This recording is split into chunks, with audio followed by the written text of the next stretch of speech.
नमस्ते, मी शिल्पा आकार क्राफ्ट्समध्ये आपल्या सगळ्यांचं स्वागत करते. कमळ हे शुद्धता, सौंदर्य आणि देवत्वाचं प्रतीक मानलं जातं. कमळ हे हिंदू धर्मात अत्यंत पवित्र मानलं जातं आणि भगवान विष्णू आणि देवीलाही ते आवडत असतं आणि म्हणूनच त्यांची पूजा करताना आपण कमळाचा वापर करतो. कमळाची रांगोळी काढणं ही एक पारंपरिक कला आहे जी सणावार आणि विशेष प्रसंगी केली जाते. कमळ हे शुद्धतेचं प्रतीक आहे. कमळाच्या रांगोळीमुळे घरात शुद्धता व सकारात्मक ऊर्जा येते. कमळाची रांगोळी घरात आणि मंदिरांमध्ये सजावटीसाठी वापरली जाते आणि म्हणूनच आम्ही घेऊन आलोय तुमच्यासाठी कमळाची बॉर्डर रांगोळी. हो मैत्रिणींनो, कमळाची बॉर्डर रांगोळी आणि कमळाची ही आयडिया मला एका लाईव्ह सेशनमधून आमच्या एका फॉलोअर्सने दिली, त्यामुळे धन्यवाद. चला तर मग सुरू करूया. इथे मी एक ड्रॉइंग शीट घेतली आहे आणि त्याची साईज आहे 14x10, म्हणजे 14 सेंटीमीटर त्याची रुंदी घेतली आहे आणि 10 सेंटीमीटर त्याची हाईट म्हणजेच लांबी घेतली आहे. त्याला फोल्ड करून घेतलं आहे आणि कमळाची मला जी आवडलेली ती डिझाईन मी ह्याच्यावर ड्रॉ करून घेतली. जर तुमचं ड्रॉइंग चांगलं नसेल तर तुम्ही कोणतीही PDF प्रिंटेसवरून किंवा गुगलवरून घेऊ शकता. प्रिंटआउट घेतल्यानंतर तुम्हाला ते ड्रॉइंग करणं इझी जाईल. पण मला ओरिजिनली इनोव्हेट केलेल्या डिझाईन्सवर वर्क करणं फारच आवडतं आणि म्हणूनच बेसिकली ही डिझाईन मी पहिल्यांदा बनवून घेतली आणि त्यावर आता काम करत आहे. फोल्ड खोलून झाल्यानंतर तुम्हाला या साईडची ड्रॉइंग भेटणार नाही, त्यामुळे त्याला काय करायचं आहे, कट करून घ्यायचं शेपमध्ये आणि एकदा कट झालं की त्याच्या ह्या साईडची जी ड्रॉइंग आहे ती तुम्हाला ट्रेस करून मिळून जाईल आणि बेसिक म्हणजे त्याची जी बेसिक आउटलाईन आहे ती तुम्ही ड्रॉ करून घ्या.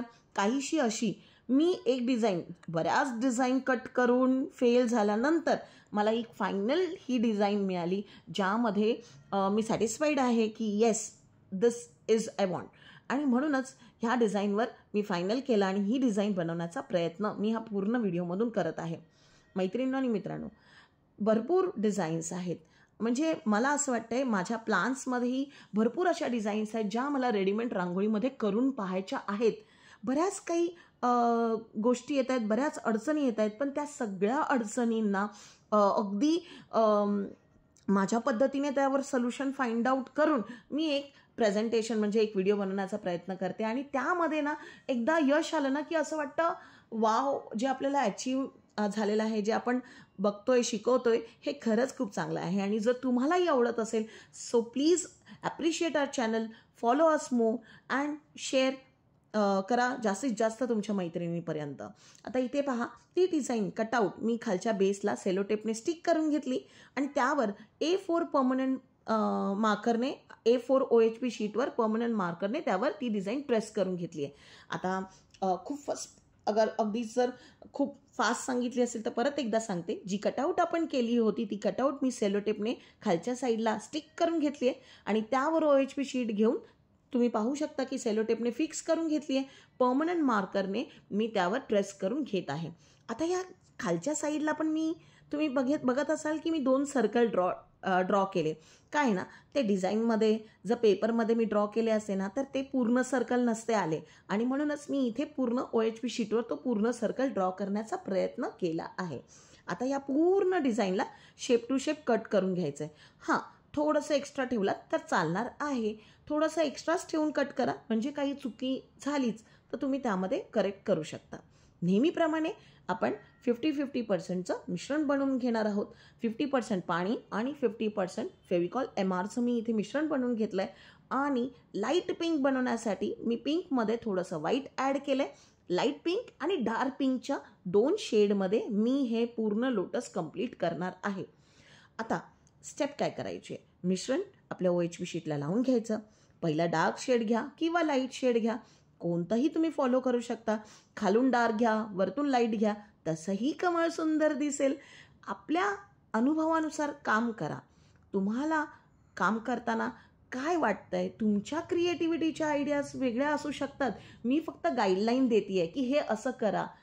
बाकीचं तर तुम्हाला शिकावं लागेल, म्हणजे करता करता शिकावं लागेल आणि मला असं वाटतं करता करता शिकणंच हे जेव्हा आपण शिकतो ना तेव्हा आपण ते कधीच विसरणार नाही आहे आणि आपण नेहमीच ते योग्य पद्धतीने शिकू. अगदीच कॉपी करायला जाल एक्झॅक्ट टू एक्झॅक्ट तर मे बी इकडे तिकडे गडबड होऊ शकते, पण तुमच्या अनुभवानुसार तुम्ही जेव्हा काम कराल, शेडिंग कराल ना, नक्कीच तुम्हाला ते जमणार आहे. इथे बघा लाईट आणि पिंकची 2 शेडिंग करून झाल्यानंतर मी इथे डार्क पिंक पर्पजली वापरला आहे, कारण लाईट पिंकच्या खाली डार्क पिंक उठून दिसणार आहे. लाईट ग्रीन उठून दिसणार नाही, म्हणून मी इथे डार्क ग्रीन घेतला आहे.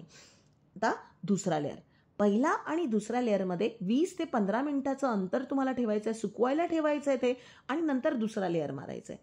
दुसरा लेअर मारताना आपल्याला सेम प्रोसेस फॉलो करायची आहे. लाईट आणि ग्रीन, लाईट पिंक आणि डार्क पिंक याचं शेडिंग करून घ्यायचं आहे.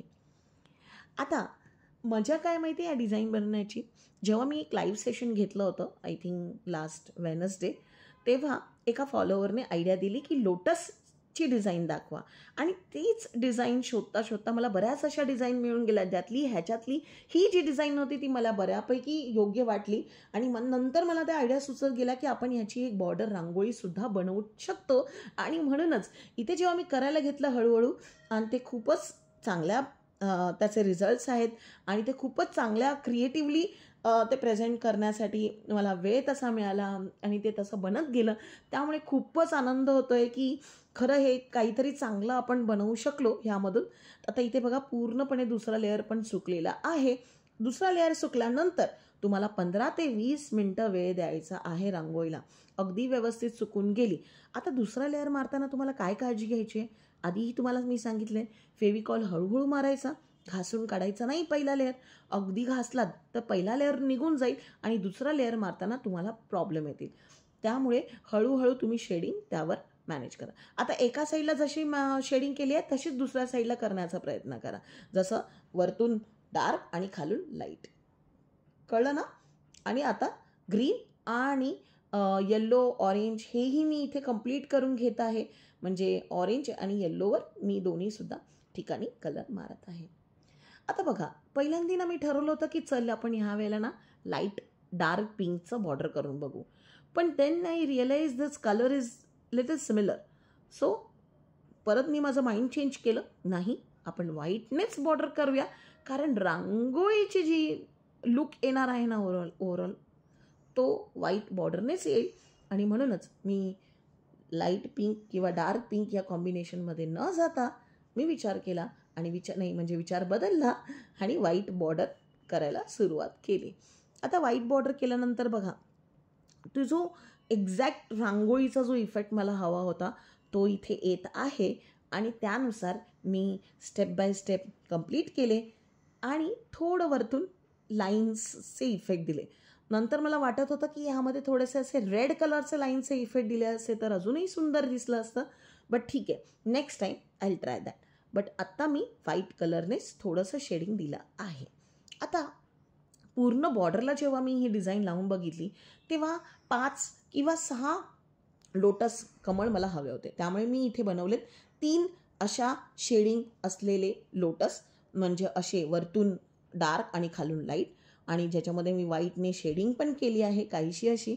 बघा किती छान बनलं आहे ना एक पीस. असेच मी 6 पीसेस बनवले आहेत माझ्या पूर्ण बॉर्डरसाठी. आणि बघा, एकाला मी प्लेन ठेवलं आहे, म्हणजे वरतून व्हाईट शेडिंग नाही केली, आणि एकाला मी व्हाईट शेडिंग केलेली आहे. असे म्हणजे व्हाईट शेडिंग केलेले मी 3 बनवलेत, आणि न शेडिंग केलेले 3 बनवले, म्हणजे टोटल मी 6 पीसेस करून रेडी ठेवले. आणि here is the final result. काहीसं अशा प्रकारे तुम्ही अरेंज करू शकता, हो की नाही, तुमच्या उंबरठ्यावर, देवाऱ्यासमोर, तुळशीसमोर. उलटं ठेवल्यानंतर ही डिझाईन तेवढीच छान दिसते बरं का. बऱ्याच व्हरायटी तुम्ही यामध्ये दाखवू शकता. असं पण आपण बॉर्डरवर आपल्या जॉईन करू शकतो थोडंसं स्लँटमध्ये, आणि बऱ्याच डिझाईन्स, म्हणजे बऱ्याच आणि बऱ्याच. आय थिंक तुम्ही जेव्हा करायला घ्याल तुम्ही ह्यापेक्षाही अजून उत्तम डिझाईन शोधून काढू शकाल. तुम्हाला आमचा हा व्हिडिओ कसा वाटला, ही डिझाईन कशी वाटली, आणि लोटसची बॉर्डर रांगोळीची ही आयडिया कशी वाटली, आम्हाला कमेंट बॉक्सवरून नक्की कळवा. आणि आमचा व्हिडिओ आवडला असेल तर लाईक करा, जास्तीत जास्त लोकांपर्यंत शेअर करा, आणि हो, असेच आमच्या चॅनलला सबस्क्राईब करत चला, कारण तुमचं एक सबस्क्रिप्शन आम्हाला असेच व्हिडिओ बनवण्यासाठी मोटिवेट करू शकतात. भेटूया अशाच भन्नाट आणि वेगवेगळ्या आयडियासह येणाऱ्या व्हिडिओमध्ये. तोपर्यंत रांगोळी बनवत राहा. धन्यवाद.